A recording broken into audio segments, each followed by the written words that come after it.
सोच रहा था करूं तो क्या करूं, क्योंकि जीवन जीने के लिए कुछ तो करना था और अपने माता पिता को बोल के आया था कुछ अच्छा करूंगा।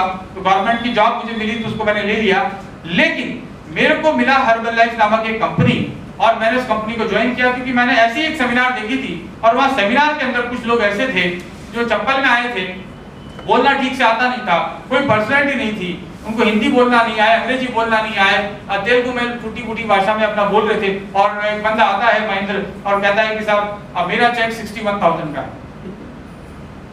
मुझे आया कि अगर इस लल्लू को 61,000 आ सकता है कि टीपी तिवारी, तो तू 61 लाख भी कमा सकता है यहाँ से, तू ज्वाइन कर ले इस कंपनी।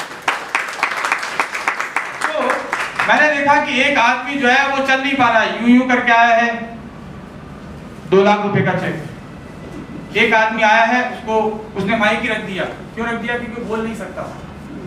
एक आदमी आया, उसने चेक दिखाया और इशारा कर रहा ये है, तो लोगों ने वहां जो खड़ा था व्यक्ति एंकर, उसने कहा कि ये बोल नहीं सकते और लास्ट महीने का 1.5 लाख रुपए का चेक।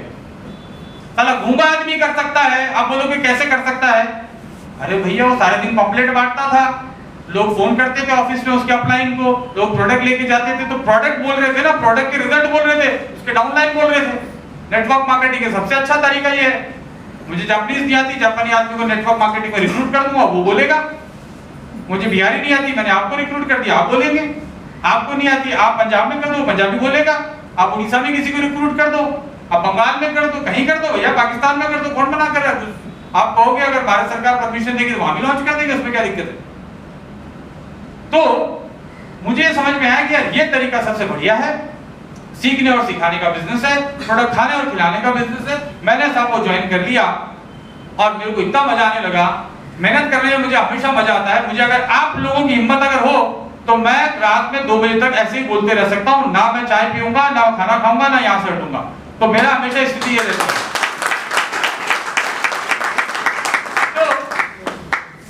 वहां से मेरी जीवन की शुरुआत होती है और नया चैप्टर, नया अध्याय मेरी जिंदगी में लिखा जाता है।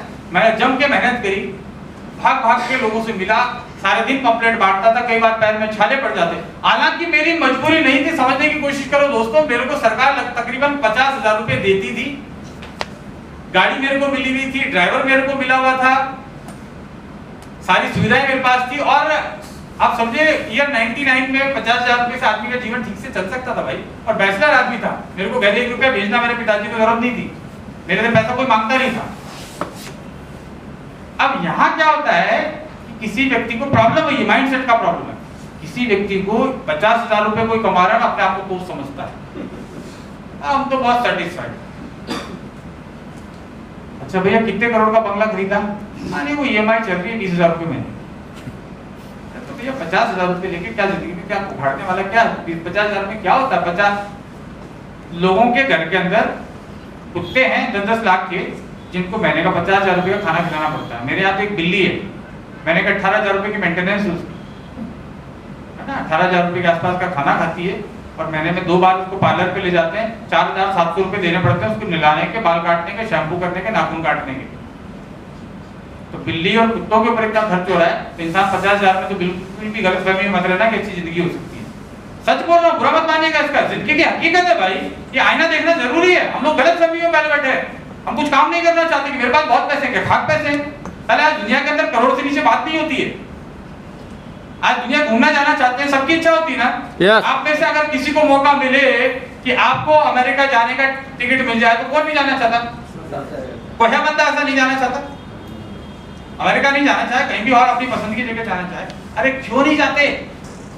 क्यों नहीं जाते? मेरा सवाल ये है भाई, जाना चाहते हो, फोकट में मिलेगा उसी दिन जाओगे। अरे कमा के जाओ ना, साला कौन मना कर रहा है? मैं गया हूँ जिंदगी में 9 बार, कमा के गया हूँ। हर्बल लाइफ के अंदर मैंने परफॉर्म करा, वहां का क्वालिफिकेशन आई थी, 7.5 करोड़ रुपए का धंधा करना था अमेरिका जाने के लिए, मैंने कर डाला।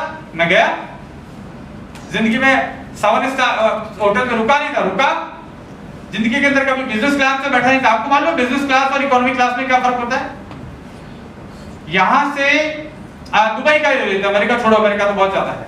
दुबई का इकोनॉमी क्लास में, साधारण ज्यादातर इकोनॉमी क्लास ही जानती है जनता। इकोनॉमी क्लास के अंदर जो किराया होता है वो तकरीबन, ये मान लो टिकट के अलग अलग समय अलग अलग रेट होती है, पर ये मान लो कि आने जाने का लगभग 60,000 रुपए में टिकट हो जाएगा, 60,000 में हो जाएगा इकोनॉमी क्लास में। अगर बिजनेस क्लास में जाओगे तो कितने का होगा? हाँ जी, हाँ लगभग 3.5 लाख 80,000 रुपए के आसपास। अब मेरे एक बार ब्रदर ने कहा कि तू यार बिजनेस क्लास में काहे को जाता है। लास्ट ईयर हम लोग जिनेवा गए थे बिजनेस क्लास में, आने जाने का 8 लाख का टिकट बना। वैसे जाते तो शायद 1,30,000 में हो जाता।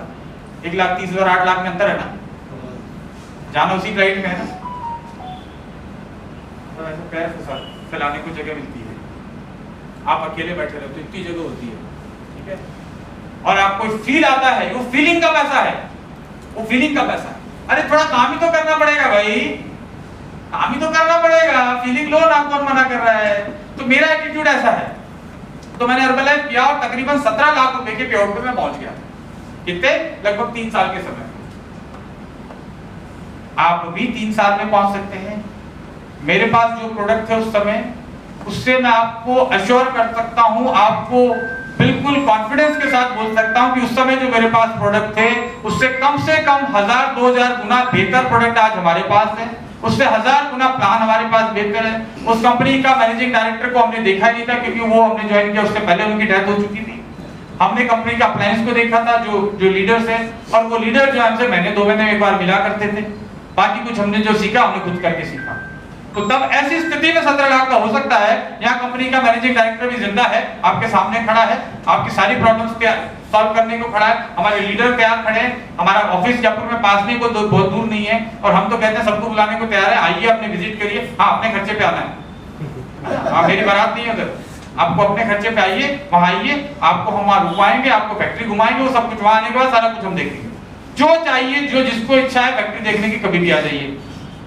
उसके अलावा आप रूबी डायरेक्टर बन जाइए, साल के अंदर 2 बार तो वैसे ही बुलाएंगे आपको। एज ए रूबी डायरेक्टर मैं प्लान के ऊपर सारी चीजों पे आऊंगा, लेकिन कंपनी आपको सब मौके देती है, और आप डायमंड बन जाइए।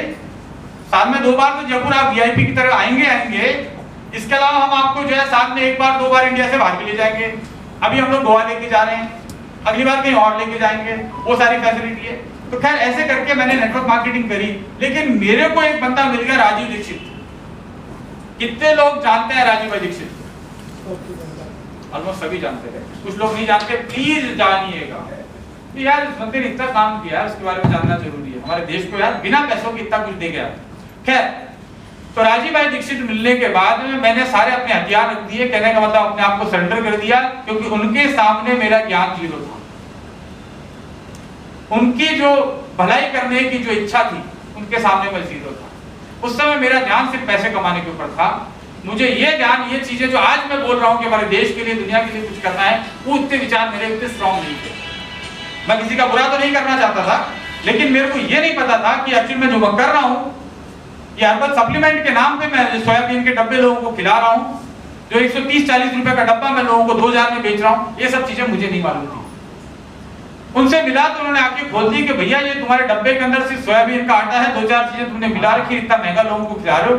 चलो अगर बहुत अच्छी चीज होती तो महंगा भी कोई बात नहीं था, लेकिन लोगों को इसका फायदा नहीं हो रहा है। और एक चीज उन्होंने बोली कि उन्होंने एक चीज बड़ी गजब की बोली, जो मेरे दिल को छू गई, कि भारत के लोगों को आयुर्वेद का ज्ञान, स्वस्थ रहने का ज्ञान हजारों सालों से है। हमारे अनपढ़ से अनपढ़ आदमी को भी मालूम है कि मेथी क्या काम करती है, जीरा क्या काम करता है, हींग क्या काम करती है, बाजरा क्या काम करता है, क्या खाने से गर्मी हो जाती है, क्या खाने से ठंड हो जाती है, सर्दी के मौसम में क्या खाना है, गर्मी के मौसम में क्या खाना है, किसी को कब्ज होगी तो क्या खाना है, किसी को लूज मोशन लग गई तो क्या खाना है। ये सारी चीजें हमारे देश के हजारों लाखों लोगों को मालूम है कि नहीं है? ये हमें सदियों से मालूम है।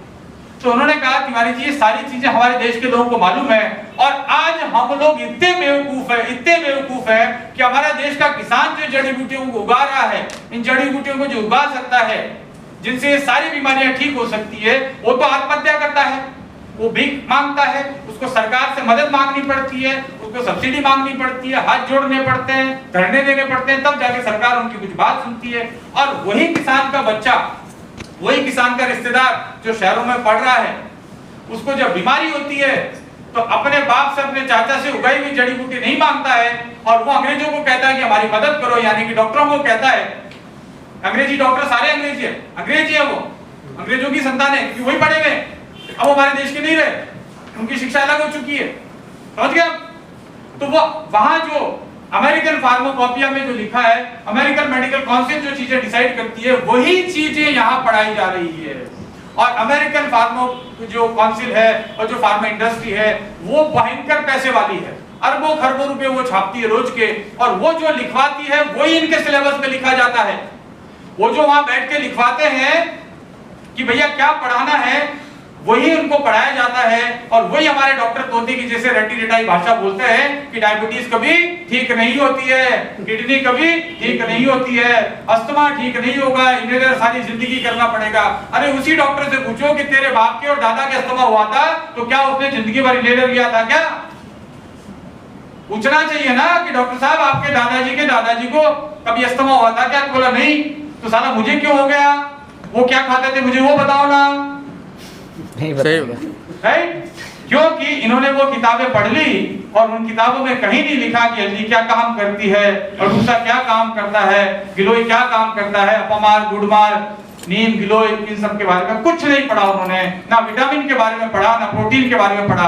और एक और सत्य बता दूं कि भारत के 60% डॉक्टरों को कोई ना कोई बीमारी है जिसमें हृदय रोग सबसे ज्यादा है, पाइल्स की प्रॉब्लम सबसे ज्यादा है, hyper acidity, hypertension, hair fall, sexual deformities, ये सारे भारत के डॉक्टरों में 60% भारतीय डॉक्टरों को ये बीमारियां हैं।